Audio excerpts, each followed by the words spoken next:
আমি একটা জিনিস একদমই বুঝি না, কেউ যদি ভালো থাকে তাহলে অন্যরা তাকে দেখে কেন এত খারাপ থাকে।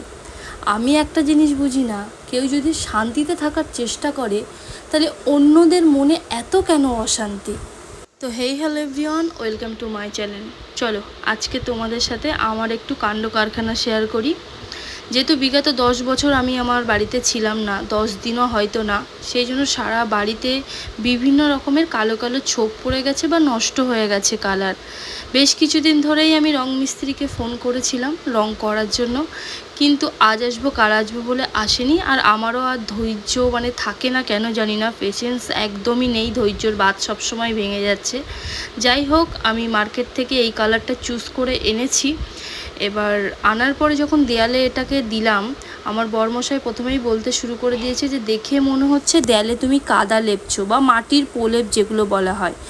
তবে লাস্ট মোমেন্টে কিন্তু কালারটা দেখতে খুবই সুন্দর লাগছিল। তখন কিন্তু আবার নিজেই প্রশংসা করছে যে না, তুমি কালারটা ঠিকঠাক চুজ করেছো, রান্নাঘরের জন্য খুবই সুন্দর লাগছে, বা আমার রান্নাঘরে যে টাইলসটা বসানো আছে তার সাথে সুন্দরভাবে ম্যাচ করেছে। যাই বলো, যেহেতু আমি প্রফেশনাল কোনো রঙের মিস্ত্রি নই, পুরো সারা গায়ে রঙে মাখামাখি, তবে আমার বরমশাই আমাকে হেল্প করেছে, এই যে ছোট্ট একটা ভিডিও করে দিয়েছে যে আমি রঙটা করছি। হ্যাঁ, তাতেও এনার আবার খুব সমস্যা, যেহেতু উনি আবার দয়ালি মানুষ। বলছে কি আমি নাকি অনেকের ভাত নাকি কেড়ে খাচ্ছি, বা অনেক মিস্ত্রির পেটে নাকি লাথি মারছি।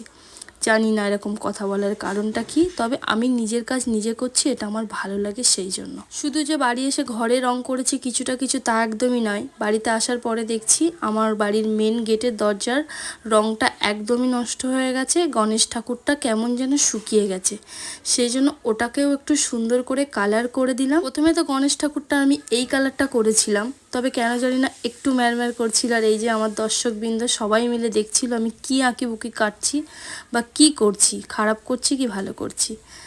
যাই হোক, ভিডিও শুরুতেই আমি যে কথাগুলো বললাম এগুলো কিন্তু একান্তই সত্যি কথা, আর সত্যি কিনা তোমরাই বলো। তবে যাই হোক, কেন বলেছি কী জন্য বলেছি নেক্সট কোনো ভিডিওটাতে যদি সম্ভব হয় বলবো। আর আজকের আমার এই যে হচ্ছে লাস্ট ফিনিশিং বা লাস্ট কালার, আমার কালার কম্বিনেশন কেমন হয়েছে জানিও। যদি কোথাও কিছু মিসিং থাকে সেটাও আমাকে একটু কমেন্টে বলো, তাহলে আমি একটু আরও বেটার করার চেষ্টা করব। চলো আজকের এর মতন এই পর্যন্ত, টাটা।